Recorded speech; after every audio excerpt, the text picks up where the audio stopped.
136쪽 15번으로 갑니다. 다음 그림은 두 곡선 제시했는데 첫 번째 곡선 2차니까 포물선이고요. 두 번째 곡선도 2차니까 포물선입니다. 자, 두 곡선이 있네요. y는 x제곱이라는 곡선이 있고요. x제곱을 똑같이 썼기 때문에 모양은 똑같은데 ax 플러스 b가 붙었으면 이동이 되는 거죠. 평행이동이 됐습니다. 적당히 좌우상하로 평행이동 된 그래프 y는 x제곱 플러스 ax 플러스 b라는 그래프가 있네요. 자, 이때 교점 여기 있습니다. 교점이 있고요. 이 교점에서 오른쪽 방향으로 두 곡선 사이에 y축에 평행한 성분 10개를 긋는답니다. 자, 선 보이죠? 위아래로 선 그었습니다. 빨간 선이죠. 이 빨간 선을 쭉 그어서 일정한 간격으로 오른쪽 방향으로 두 곡선 사이에 선분 10개를 일정 간격으로 그으라고 합니다. 쭉쭉쭉 위아래로 그은 거죠. 이때 선분의 길이를 왼쪽부터 L1, L2, L10이라고 합시다. L1부터 L10까지 L1부터 L10까지 선을 쭉 그은 다음에 길이가 나오겠죠. 그랬더니 첫 번째 길이는 3이 나오고요. 제일 마지막 길이가 15가 나왔다. 그러면 전체를 다 더하면 얼마냐? 라고 물었네요. 단 A는 양수로 문제를 푸세요 라고 했습니다. 자, 그러면 A가 양수라는 뜻은요, 평행이동 돼서 A가 양수면 원래 그래프 X제곱에서 왼쪽으로 가게 되죠. 꼭지점이 꼭지점을 보면 이 그림은 그려졌으니까 큰 상관은 없지만 여기 반으로 뚝 자르면 A의 절반인 2분의 A가 붙고요. 제곱 있고 원래 B가 있었고 2분의 A의 제곱인 4분의 A 제곱이 있을 겁니다. 따라서 꼭지점의 좌표는 이쪽이 0이 되는 여기 0이 되는 마이너스 2분의 A, B 마이너스 4분의 A 제곱이 만들어지는데요. 여기 마이너스죠. A가 음수기 때문에 A가 양수기 때문에 2분의 마이너스 2분의 A라는 건 음수입니다. 다시 말해 꼭지점이 음수기 때문에 여기 왼쪽으로 치우친다는 거죠. 마이너스 2분의 A로 왼쪽으로 평행이동 되어 있다는 걸 알 수 있습니다. 자, 그래프가 원점을 지나던 그래프가 왼쪽으로 좀 평행이동이 되어 있는 상태입니다. 그래서 그림이 이런 식으로 그려지겠죠. 교점은 꼭지점, 원래 원점보다는 왼쪽에서 교점이 만들어질 겁니다. 그렇게 해서 그림이 그려진 거예요. 자, 그렇게 해서 그림이 왼쪽으로 좀 지나가게 그리겠다 라고 하는 조건이 A가 양수다라는 거고요. 그 상태에서 교점이 왼쪽에 있고요. 오른쪽으로 위아래로 빨간 선을 긋겠다 이런 겁니다. 10개를 그었더니 첫 번째 길이는 3이고요. 마지막 번째가 15라 했다. 전부 다 더하시오입니다.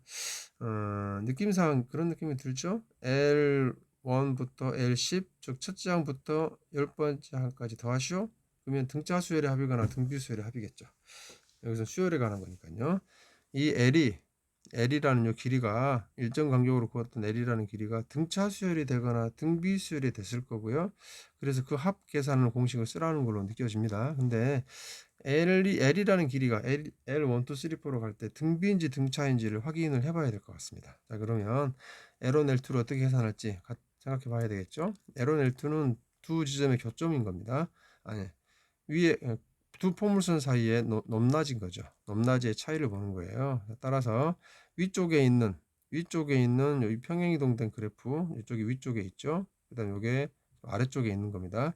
위쪽에서 아래쪽을 뺀 위쪽 좌표에서 아래쪽 좌표를 뺀 사이값이 요 높이가 된다는 얘기죠. 그러면 자, 여기 풀이로 가겠습니다. 다 쓰기 복잡하니까요. 워낙 글씨가 작은데 이게 할란지 모르겠네. 자, 10개의 선분을 그어서 만나는 점 x좌표를 각각 x1, x2, x10이라고 하자 이런 겁니다. 첫 번째 지점 여기가 x1, 두 번째 지점 x2, x3 쭉 가서 마지막 지점에 x10 이렇게 놓치는 거죠. x1, 2, 3, 4 이렇게 x좌표를 잡자 이런 겁니다. 자, 그러면 L번째 Ln 값은 이렇게 되죠. 위에 있는 포물선, 위쪽 포물선 좌표에서 아래쪽 포물선 좌표를 빼면 되죠. 위쪽 포물선 좌표는 위쪽 함수, 이 함수죠. 위쪽 함수에다가 x좌표를 집어넣은 걸 겁니다. x제곱 axb니까요. x제곱 axb 이렇게 해서 위쪽 그래프에 집어넣은 거고요. 아래쪽 좌표는 x제곱에 집어넣은 거겠죠. x제곱에 xn 좌표를 집어넣습니다. n제곱이 되고요. 이때 xn 제곱은 사라졌고요. 가운데 항만 남죠. 이렇게 됩니다. 요게 n번째의 L 길이입니다. 선분의 길이입니다. 선분의 길이는 이렇게 나올 것이다. 이군요.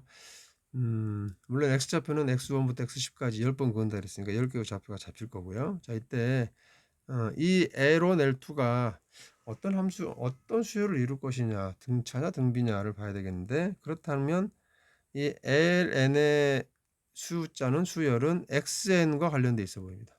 자, XN이 어떻게 움직이느냐에 따라 LN이 결정되겠죠. 이때 XN은 X좌표입니다. X좌표는 아까 일정 간격으로 한다 했거든요.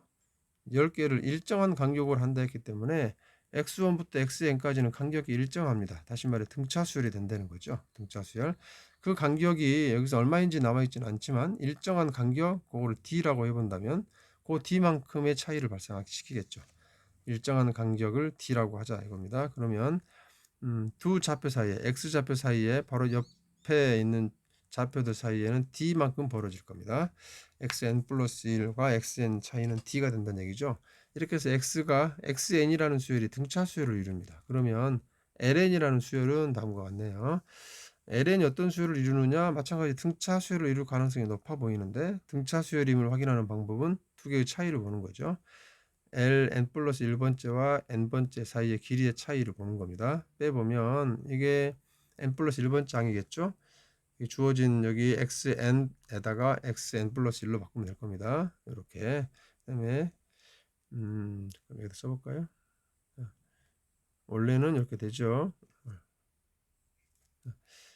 n 플러스 여기 ln 플러스 1번째는요. 여기 주어진 식에다가 a 곱하기 xn 플러스 1 플러스 b 한 개의 n 플러스 1번째 길이고요. 빼기 l번째 길이는 주어진 식 그대로 쓰면 되겠죠. a 곱하기 xn 플러스 b가 됩니다. 그게 a가 된다는 거예요.